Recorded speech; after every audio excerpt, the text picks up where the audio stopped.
So we have this Middle East thing, and from 1948 to 1991, there were three reasons this region was so important: the Soviet Union, oil, and Israel. However, the US interest in the region is really an extension of British policy in the region.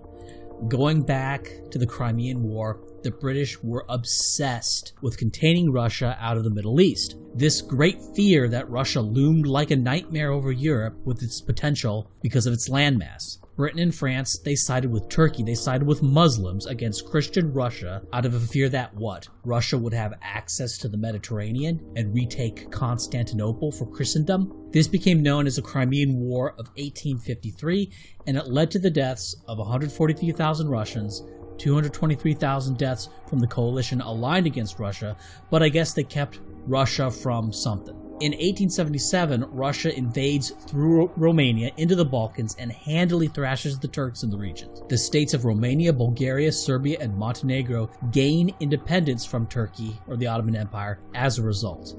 This outcome refuted British paranoia about Russia wanting to conquer, what, the whole of the Middle East? But what if Russia did?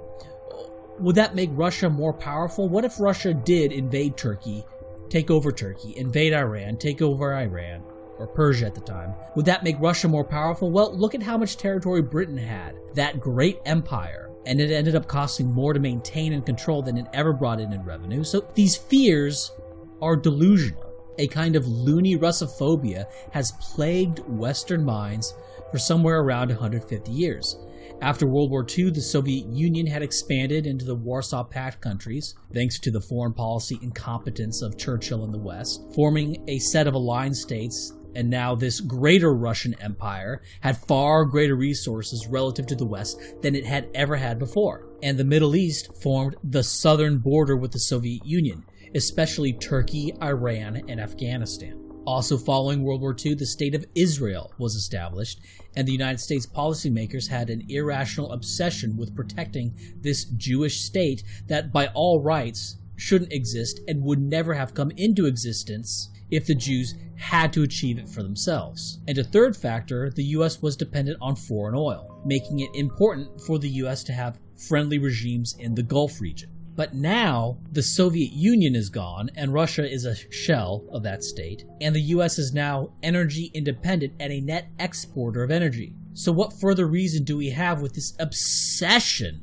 with the Middle East? It should have ended perhaps in 1991, certainly by around 2015. Well, Israel, that cup of trembling, is still there, and politicians are constantly babbling about Israel's safety as if that's any of our concern. Why do we care more about Israel's safety than we do about Mali's safety? What about Libya's safety? What about Iraq's safety? What about Syria's safety? But the US has been focused on the Middle East so long that the foreign policy establishment is just obsessed with the region because that's what they've been specialized in for so long. And it becomes a self-fulfilling prophecy. The US is obsessed with the Middle East because of legacy factors that no longer exist except for one, and so they engage in lots of foreign policy in the region, okay? And this foreign policy causes terrorism, which leads to calls for more foreign policy, which leads to more terrorism, and this feedback of foreign policy and terrorism causes foreign policy experts to obsess over the Middle East and call for more foreign policy in the Middle East. When people say deep state or the establishment or the unelected bureaucracy, foreign policy is ground zero of that kind of rot of elites who are either incompetent to a galactic degree or don't care about the outcomes that you and I care about. But now we have all these bases in the region, and it's costing God knows how much. They give us a number saying how much, but who knows what the real figure is, all surrounding Iran. But the Dr. Strangelove types and the foreign policy establishment are all just banging the war drums because they don't want Iran to get nukes. Just a little food for thought, what happened when Pakistan got nukes? Oh, I know, the US stopped fucking around with Pakistan. That's what happened. Most people know about Vietnam and Iraq and Afghanistan, but consider that this foreign policy incompetence extends back to the Crimean War. all those deaths in Crimea and the Balkans over some phantom fear of Russian world domination. Then 25 years later, Russia invades the Balkan. Again, this time France and Britain don't intervene, and so there's no great European war. And what happens? The Balkans get freed from the Ottoman rule in a much shorter and much less bloody war. That's what happened. Wow, things were much less bloody and the outcome was much better when Benjamin Disraeli doesn't get what he wants. The Great War, World War I, another titanic foreign policy blunder. Oh, we gotta form the Triple Entente to contain the Mad Kaiser and prevent him from achieving world domination. And so turned a localized Balkan conflict involving some prince in Serbia, whatever, into a global faction war that led to tens of millions of deaths. And what's happening now? We have this NATO faction. But we also have this Eurasian faction with Russia and, more importantly, China, conducting joint military operations with Iran. And that's all uncontroversial to say. It's safe to say all the wars before and after World War II were foreign policy blunders. But dare say the decision to go to war with Hitler was anything other than some holy crusade and everyone loses their minds. How about some skepticism on that? Now that's a whole topic unto itself, the mythological villainization of Hitler and how the British blockaded Germany and then sit in judgment after the war on how the Germans could starve millions of people, right? You saw this with Iraq. The U.S. put sanctions on Iraq and then gets all moralizing about how Saddam picks and chooses who gets fed and who doesn't. And frankly, if you have a group of people that the state chooses are going to die because there's not enough food, I mean, it's grisly, but is not a bullet more humane than having them starve to death? They put a bullet in them. Oh, you're a murderer. Okay, then let them starve to death. Oh, you're a murderer. Why are you starving these people? Well, what do you guys in the West want? You're the ones enforcing the blockade on a country that isn't food secure, be it Iraq in 2003 or before 2003 or Nazi-occupied Europe. Now, if you want to say the blockade was necessary to defeat the menace of Hitler, who was spending the same proportion of the German economy on the military as France and Britain was, by the way, and whose imperial conquests up to that point had constituted nothing but Czechia, then fine. But don't then moralize about the Holocaust. Oh, Hitler would have done the Holocaust even if there were no blockade? Well, I disagree about that, but I'm committing a sin by saying that because I'm denying one of the central myths, which is that Hitler was a cartoon villain. But even so, fine. Say, Hitler would have done the Holocaust even if there was no blockade. Well, there certainly wouldn't have been a Holocaust if there was no war at all. A war which France and Britain started. They took a localized conflict over transit rights in Poland through Danzig to East Prussia, from Pomerania through Danzig to East Prussia. They took a little conflict about that. Germans wanted free access through there, and they turned that into the worst war in human history. When people were starving in the Soviet Union during the war, nobody blamed Stalin. In that case, we all know there were food shortages caused by the Nazi invasion. And I see the same kind of insane, irrational attitude being leveled against Russia and Iran. And much of it, some idiot Jews wanted to put their country smack in the middle of people whose religion says to kill Jews. And anyone who says otherwise about Islam not calling for the extermination of all Jews is stupid or lying. The essential Muslim wants to kill Jews. The more Muslim they are, the more true this is. Stop lying to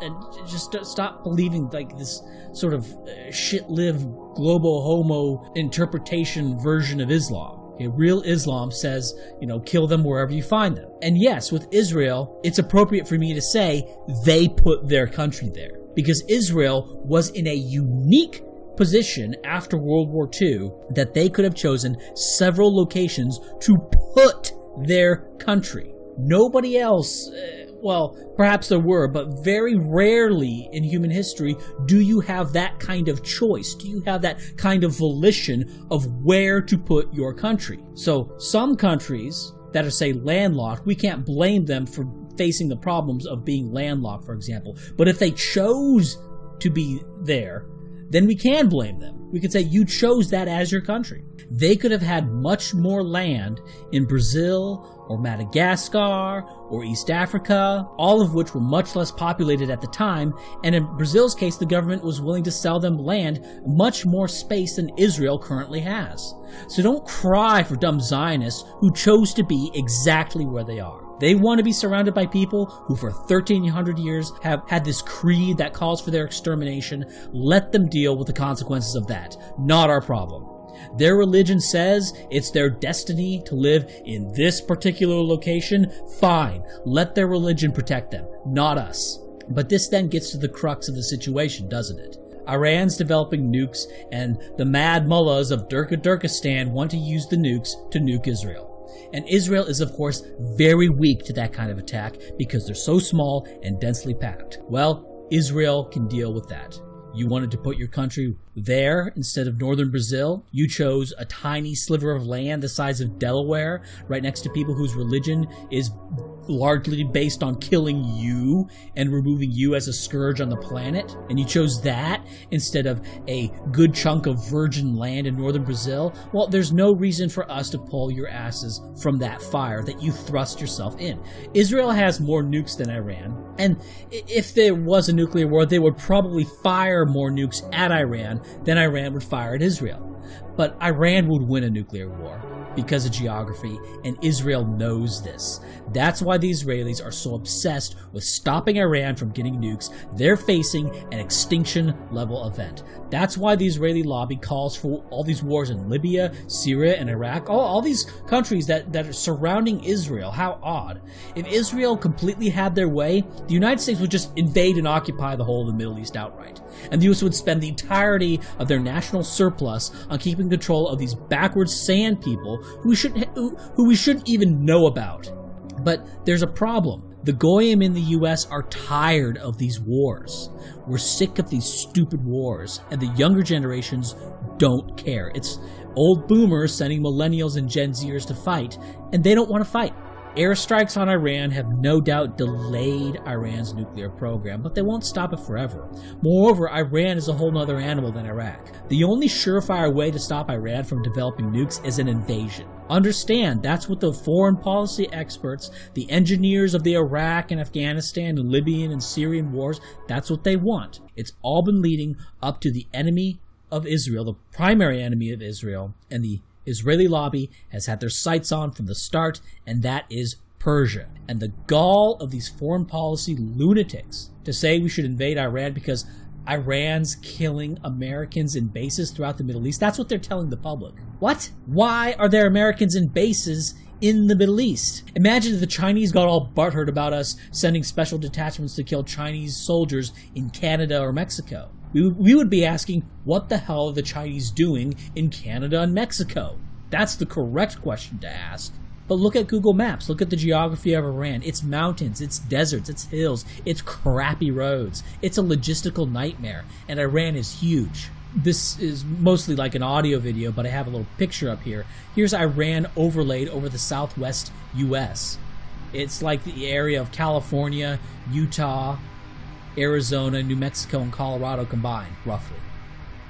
And unlike Saddam, the Iranian military preparations aren't based on having a large standing army that's going to go toe-to-toe with Abrams and Strykers and Warthogs. No, the Iranians aren't going to play that chump game.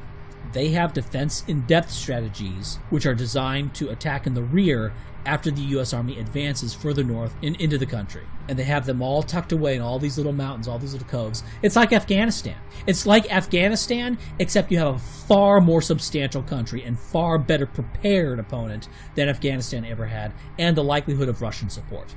Their defense is based on cells of guys with hand-launched anti-aircraft, anti-material weapons. Now, Iraq has an area of 437,000 square kilometers. Iran has an area of 1.648 million square kilometers. Iraq has a population of 38.4 million. Iran has a population of 82.5 million. And Iraq's military, again, was a standing army that just went toe-to-toe with the U.S. in open combat, came out in the open so it could be destroyed, whereas Iran's military is going to let the U.S. get in deep before activating cells and fight a guerrilla war that they have been preparing for at least 25 years. And it's not going to be an improvised guerrilla war. It's going to be a professional guerrilla war. It's going to be guerrillas who are professionally trained and supplied by the state, planning to do this beforehand and well trained and all that. It's not going to be like the French resistance or the Soviet or the Ukrainians blowing up stuff against the Nazis. Right? That was all improvised, volunteer,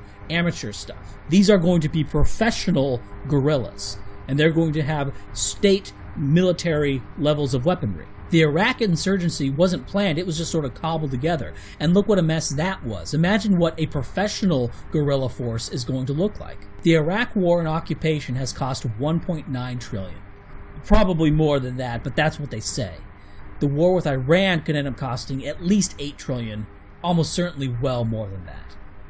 And this is all assuming we don't start seeing Russian involvement, something far more likely to happen here than in Iraq. I don't mean Russia overtly sending troops into Iran. I mean we might start seeing a surprisingly large contingent of Russian volunteers and Iranians who are suspiciously well equipped, and Iranians having weapon systems curiously similar to high-end Russian systems. The US is being sucked into a Gordian knot in the Middle East. And this is a battle between Israel and Iran. It's a battle between Jews and Muslims. And what the Jews managed to do was insinuate themselves into Western military establishment. First, into the British during the British Empire, but the British sort of faded away, and then they moved over to the US establishment, and they're now pushing the US to fight Israel's battles. But the chutzpah that the establishment has about this. Remember when they said, we need to be in the region to protect our oil interests? Well, that's gone. The U.S. is energy independent now. Okay, time to leave. Well, remember they said we need to prop up these regimes to oppose the Soviet Union. Okay, the Soviet Union's gone. Russia is a hollowed out shell of that. Time to leave, right? Right? The reasons you said that we were in there are gone. Okay, time to leave. No, if anything, the U.S. involvement has increased since the supposed reasons for being in the Middle East in the first place have gone away. The two explanations for why the hell we're still there are, inertia in foreign policy thinking, which I'm sure is part of it, and Israel. What happens to Israel? Who cares? Let their religion protect them. Let their Zionist prophecies protect them.